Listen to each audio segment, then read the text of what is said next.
Hi అండి. ఇవాళ recipe వచ్చేసి బీరకాయ రొయ్యలు ఎలా వండుకోవాలో తెలుసుకున్నారండి.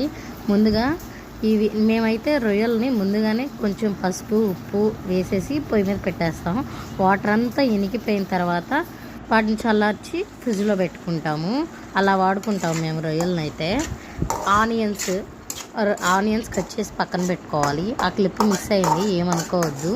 ముందుగా ఆయిల్ వేసేసుకొని ఆనియన్స్ కొంచెం మగ్గిన తర్వాత రొయ్యలు వేయాలి.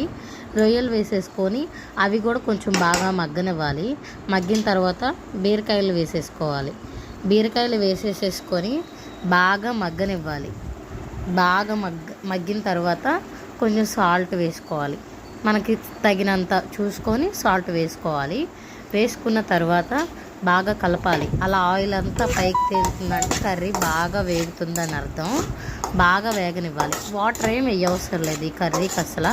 రొయ్యలు కూడా బాగా ఉడికేస్తే బాగుంటుంది, బాగా టేస్టీగా ఉంటుంది.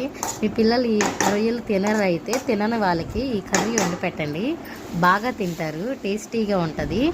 అలా ఆయిల్ అంతా పైకి తేలిన తర్వాత కారం వేసుకోవాలి.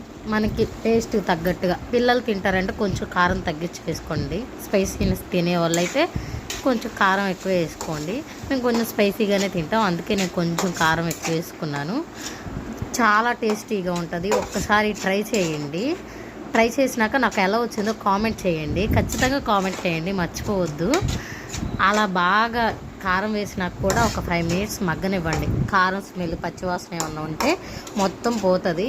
బాగా టేస్టీగా ఉంటుంది. కర్రీ మాత్రం సిమ్లో పెట్టి చేసుకోండి కర్రీ, లేదా అడుగు పట్టేస్తుంది.